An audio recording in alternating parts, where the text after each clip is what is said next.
Hello everyone, what's up? My name is Matheus, my nickname is BAGRECELOS. Today we're going to react to, yeah, Norway. Is it the perfect economy? Let's go to the video, my friends. This is Norway. Norway is a remarkable country that has time and time again been used as the poster child for a socialist, capitalist, mixed economy done right. The country boasts one of the highest GDPs per capita in the world, falling only behind Switzerland and a select group of micronations. The country has a robust trade surplus, one of the highest national life expectancies, an extremely skilled workforce with one of the highest proportion of university graduates of any country in the world, a very, very low unemployment rate, and international recognition as a place that is very easy to do business. What is more remarkable is that Norway has achieved this while also being one of the most economically equal countries in the world. After taxes, a single individual from the bottom 20% of income earners in Norway still earns on average a quarter of what their top 20% income earner would. Now, this still sounds pretty unfair, but compared to the OECD average, which has top fifth earners making an income 10 times that of their bottom fifth counterparts, this 4 times disparity is remarkably equal. Okay, yesterday I reacted to a very simple discovery that Norway is one of the largest oil and gas producers in the world. This is so crazy. And the vast majority of its wealth comes from free. I didn't know that. This is amazing. The good news keeps on It's a coming small when considering place. working conditions. Norway has extremely robust workers' protections, meaning that social issues like working extremely long hours or people needing second jobs to support themselves is very rare. In fact, the OECD Better Life Index notes that only 3% of employees work very long hours when compared to the OECD average of 11% or the American average of 33%. All of this contributes to the citizens of Norway being some of the happiest in the world, despite their country looking like this for half the year. So, what is their secret? Norway, by all standards, should be the model that most citizens would want to replicate in their own countries. So, why haven't other countries adopted similar economic policies to those in Norway? Is this country just a lucky outlier, or could this success be replicated in other economies around the world? Well, the truth is that Norway wasn't always this prosperous. This is Norway in the 1960s. It was an economy mainly based on fishing, with a GDP similar in size to underdeveloped countries like Bangladesh or Nigeria. Bangladesh. Now, in fairness, Norway's population was and still is far smaller than these other countries, and the average Norwegian back then had a quality of life similar to their European neighbours in Spain or Greece. But Norway in the 1960s was still a far cry from the economic powerhouse it is today.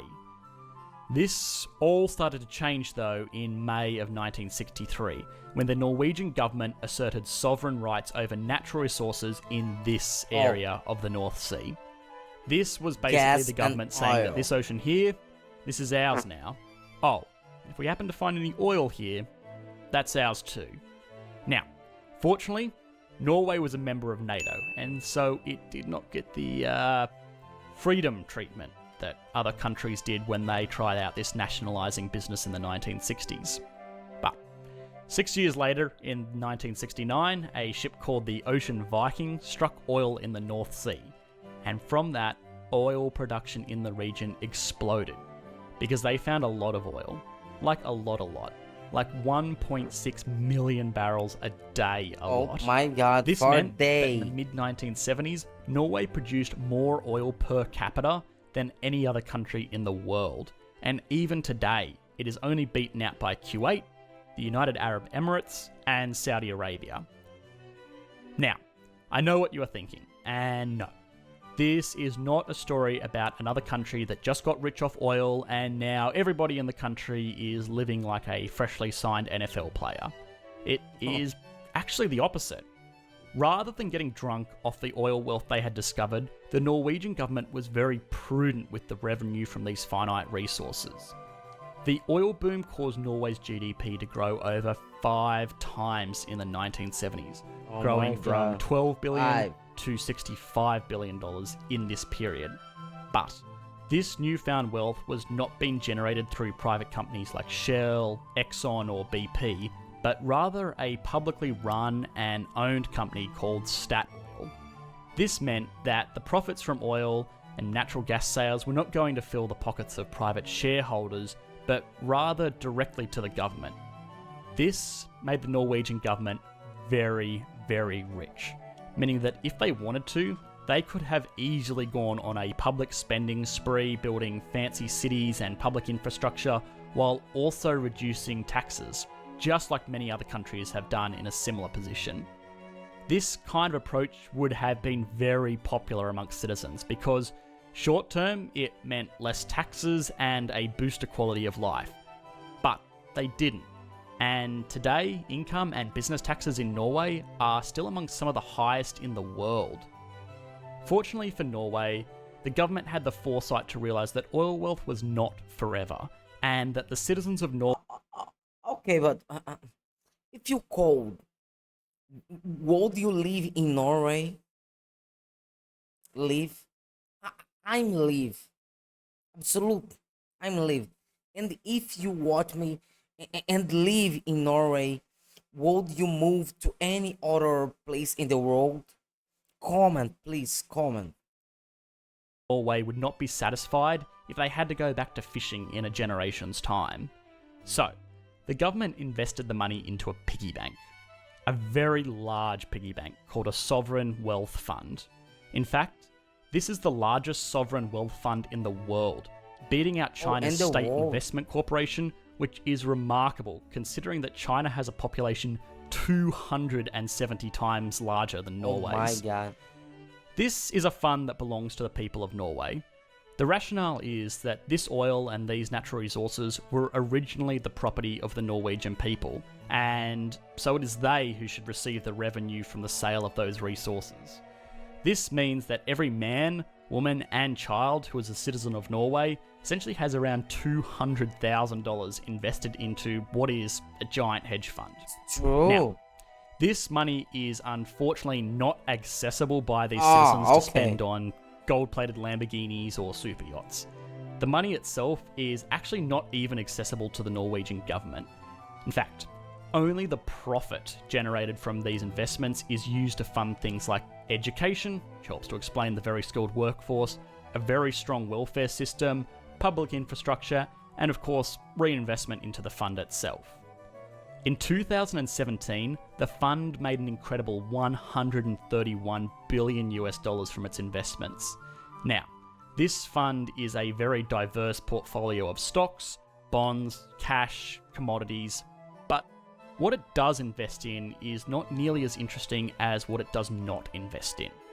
The Norwegian government set up an ethical council that oversees investing decisions of all of the fund, and it has excluded investing in things like weapons manufacturers, tobacco companies, and companies that have caused severe environmental damage, or companies that have breached workers' rights and labour laws. Additionally, in an effort to diversify where they get their money from, the fund is also forbidden to invest in fossil energy companies.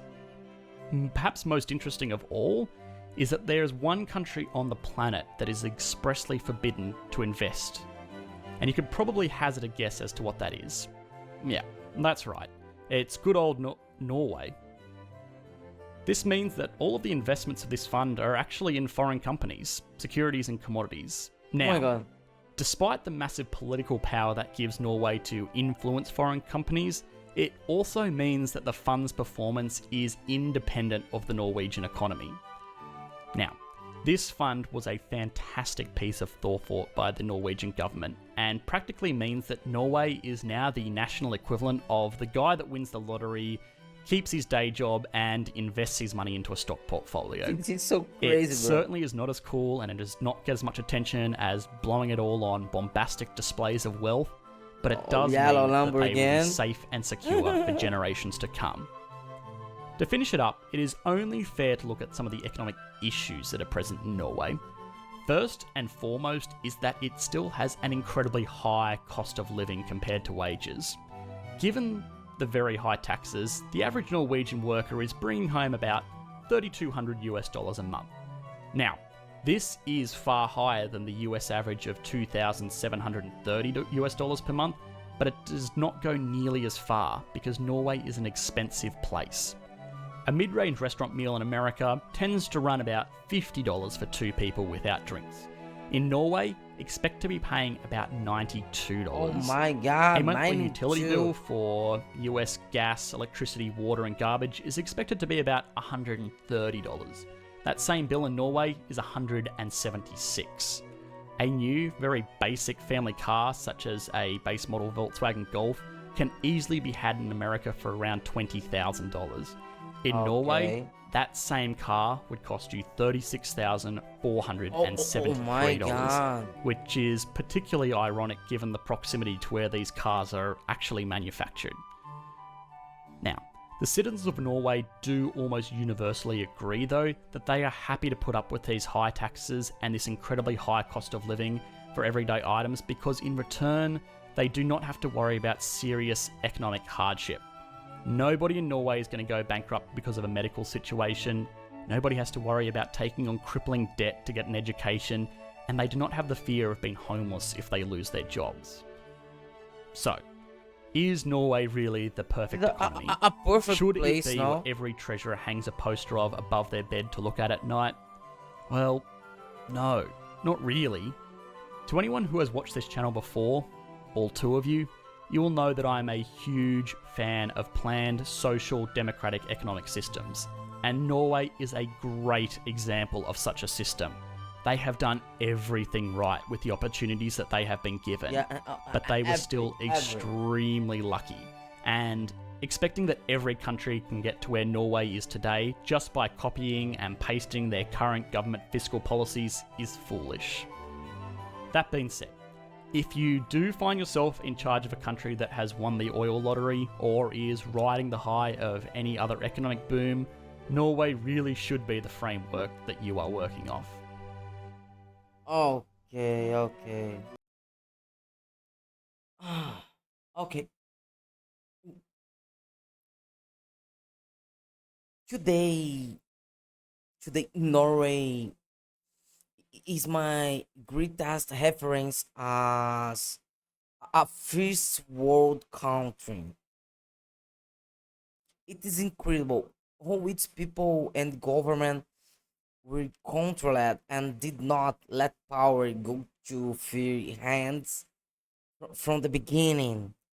I like the discovery of oil, for example, and in a similar and simultaneous way, it was adjusting and leading its entire population to a greater quality of life.